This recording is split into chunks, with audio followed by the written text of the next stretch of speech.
നിങ്ങൾ post apocalyptic world എന്ന് കേട്ടിട്ടുണ്ടോ? അതൊരു സയൻസ് ഫിക്ഷൻ ഫാന്റസിയാണ്. ഇന്നീ ലോകത്ത് നിലനിൽക്കുന്ന എല്ലാ നിയമവ്യവസ്ഥകളും സാമൂഹിക അന്തരീക്ഷവും മാറി മനുഷ്യൻ അരാജകത്വത്തിൽ ജീവിക്കുന്ന ഒരു കാലം. മനുഷ്യനിർമ്മിതമായിട്ടോ പ്രകൃതിദത്തമായിട്ടോ ഉള്ള ചില സംഭവങ്ങൾക്ക് ശേഷം ലോകം അങ്ങനെയായി മാറുന്നതാണ്. Mad Max, Peninsula, Maze Runner പോലെയുള്ള ചിത്രങ്ങൾ അങ്ങനെയുള്ള കാലഘട്ടത്തിലെ കഥയാണ് പറയുന്നത്. 2020 റിലീസ് ചെയ്ത നോർവേ ഹൊറർ ചിത്രമായ കഡാവറും അങ്ങനെയൊരു കാലഘട്ടത്തിലെ കഥയാണ് പറയുന്നത്. ഒരു ആണവ സ്ഫോടനത്തിന് ശേഷമുള്ള ലോകത്തെ കഥയാണ് ചിത്രം പറയുന്നത്. നമുക്ക് ആ സിനിമയുടെ കഥ എന്താണെന്ന് നോക്കാം.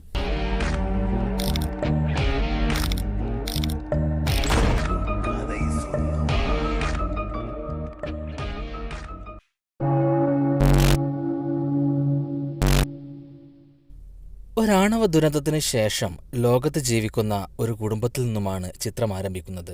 ലിയോ, ജേക്കബ്, ആലീസ് എന്നിവരടങ്ങുന്നതാണ് ഈ കൊച്ചു കുടുംബം.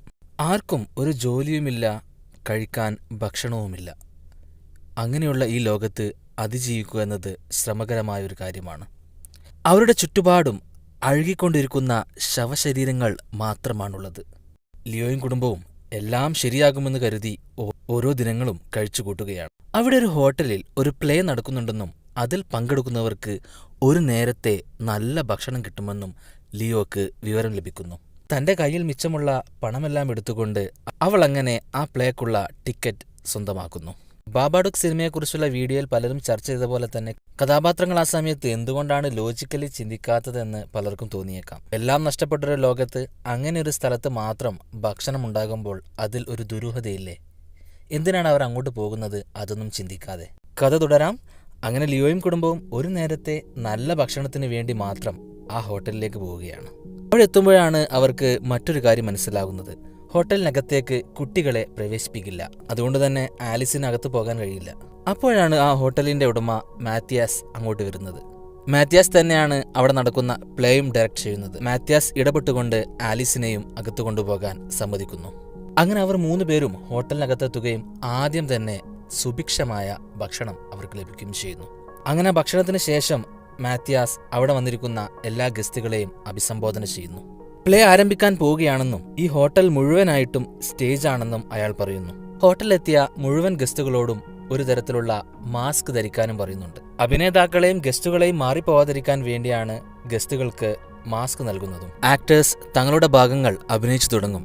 അതിഥികൾക്ക് ഏറ്റവും ഇഷ്ടപ്പെട്ടത് ഏത് കഥാപാത്രത്തെയാണോ ആ കഥാപാത്രത്തിനെ കുറിച്ച് കൂടുതൽ അറിയണമെങ്കിൽ ആ കഥാപാത്രത്തെ ഫോളോ ചെയ്യണം.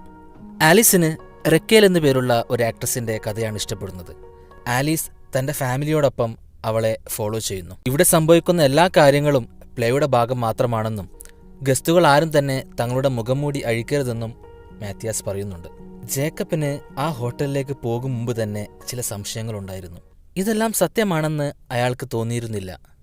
അതുപോലെ തന്നെ അവിടെ എന്തോ ഒരു ദുരൂഹതയുണ്ടെന്നും ജേക്കബിന് തോന്നിയിരുന്നു. തങ്ങളുടെ കൂടെ വന്ന ഗസ്റ്റുകളിൽ പലരെയും കാണാതാകുന്നത് അപ്പോൾ ലിയോയും ഫാമിലിയും ശ്രദ്ധിക്കുന്നു.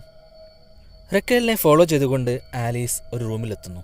പിന്നീട് ആലീസിനെയും ആരും തന്നെ കാണുന്നില്ല. ലിയോയും ജേക്കബും അവിടെയുള്ള റൂമുകളിൽ ആലീസിനെ തിരയുന്നു.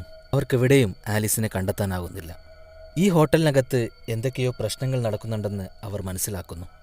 അപ്പോഴാണ് മാത്യാസിന്റെ ഒരു സ്റ്റാഫ് കുറച്ച് വസ്ത്രങ്ങൾ എടുത്തുകൊണ്ട് ഹോട്ടലിന്റെ അണ്ടർഗ്രൗണ്ടിലേക്ക് പോവുകയും അത് കത്തിച്ചു കളയുന്നതും അവർ കാണുന്നത്. ജേക്കബിനെ മാത്യാസിന്റെ ഒരു സ്റ്റാഫ് പിടികൂടുന്നു. ലിയോയോട് ഓടി രക്ഷപ്പെടാനാണ് ജേക്കബ് പറയുന്നത്. മാത്യാസിന്റെ ഒരു സ്റ്റാഫിനെ അയാൾ അറിയാതെ ലിയോ ഫോളോ ചെയ്യുന്നു. അങ്ങനെ ആ ഹോട്ടലിനകത്ത് പല ടണലുകളുമുള്ള കാര്യം ലിയോ മനസ്സിലാക്കുന്നു. അതുവഴി ചെന്നവൾ ഹോട്ടലിന്റെ ബേസ്മെന്റിലെത്തുന്നു. അങ്ങനെയാണ് അവൾ വിചിത്രമായ ഒരു കാര്യം അവിടെ കാണുന്നത്. അവർ പിടിച്ചു കൊണ്ടുപോകുന്നവരെ കൊന്ന് വെട്ടി നുറുക്കി ഇറച്ചിയാക്കി അതാണ് അവിടെ വരുന്നവരെ കൊണ്ട് തീറ്റിക്കുന്നത്. ആ മനുഷ്യയിറച്ചിയാണ് അവിടെ വരുന്ന അടുത്ത ഗസ്റ്റുകൾക്ക് വേണ്ടി വിളമ്പുന്നത്. അവിടെയുള്ള ആക്ടേഴ്സിൻ്റെയും ഭക്ഷണം അതുതന്നെയാണ്. ഈ വിചിത്രമായ കാഴ്ച കണ്ടുകൊണ്ട് ലിയോ ഞെട്ടിത്തരിച്ചിരിക്കുകയാണ്. മാത്യാസിൻ്റെ ആക്ടേഴ്സിനും ഈ കാര്യങ്ങളൊന്നും അറിയില്ല. അവർ കരുതുന്നത് ഗസ്റ്റുകളെ പിടിച്ചുകൊണ്ടുപോയി അവരുടെ വിലപിടിപ്പുള്ള സാധനങ്ങളെല്ലാം തന്നെ തട്ടിയെടുക്കുക മാത്രമാണെന്നാണ്. പക്ഷേ അവർ കഴിക്കുന്നതും മനുഷ്യയിറച്ചിയാണെന്ന് അവർ പോലും അറിയുന്നുണ്ടായിരുന്നില്ല. അങ്ങനെ പെട്ടെന്ന് തന്നെ ലാസ് എന്നു പേരുള്ള മാത്യസിൻ്റെ ഒരു സ്റ്റാഫ് ലിയോയെയും പിടികൂടുന്നു. എന്നിട്ട് അവളെ മാത്യസിൻ്റെ അടുത്തേക്ക് കൊണ്ടുപോകുന്നു. ലിയോയോട് മാത്യസ് അവരുടെ സംഘത്തിൽ ചേരാൻ വേണ്ടിയാണ് പറയുന്നത്. പക്ഷേ ലിയോ അതനുസരിക്കുന്നില്ല. ലാസും ഇതുപോലെ ഗസ്റ്റായി വന്നതിന് ശേഷം മാത്യസിൻ്റെ കൂടെ കൂടിയതാണ്. മറ്റുള്ളവരെ പോലെ തന്നെ ലിയോയെയും കൊന്ന് ഭക്ഷണമാക്കാൻ വേണ്ടി മാത്യസ് ലാസിനോട് പറയുന്നു. അപ്പോൾ ജേക്കബ് അങ്ങോട്ട് വരുന്നു. ജേക്കബ് മാത്യസിൻ്റെ സ്റ്റാഫായെന്ന് നടിച്ച് വളരെ തന്ത്രപരമായി ലിയോയുടെ കെട്ടുകൾ അഴിച്ച് അവളെ രക്ഷിക്കാൻ ശ്രമിക്കുന്നു. പക്ഷേ ലാസുമായുള്ള സംഘർഷത്തിൽ ജേക്കബ് കൊല്ലപ്പെടുന്നു. ലാസ് പിന്നെ ലിയോയെ കൊല്ലാൻ ശ്രമിക്കുന്നു. പക്ഷേ ലിയോ ലാസിനെ കൊന്നുകൊണ്ട് അവിടെ നിന്നും രക്ഷപ്പെടുന്നു. ലിയോ ഓടി രക്ഷപ്പെട്ടെത്തുന്നത് ഹോട്ടലിൻ്റെ ഡൈനിങ് ഹാളിലേക്കാണ്. അപ്പോഴേക്കും അവിടെ പുതിയ ഗസ്റ്റുകൾ വന്നിരുന്നു. ലിയോ എല്ലാവരോടുമായി സത്യം വിളിച്ചു പറയാൻ തുടങ്ങി. ഇതെല്ലാം പ്ലേയുടെ ഭാഗം മാത്രമാണെന്നാണ് മാത്യസ് പറയുന്നത്. അതുകൊണ്ട് തന്നെ ആരും ലിയോയെ വിശ്വസിക്കുന്നുമില്ല.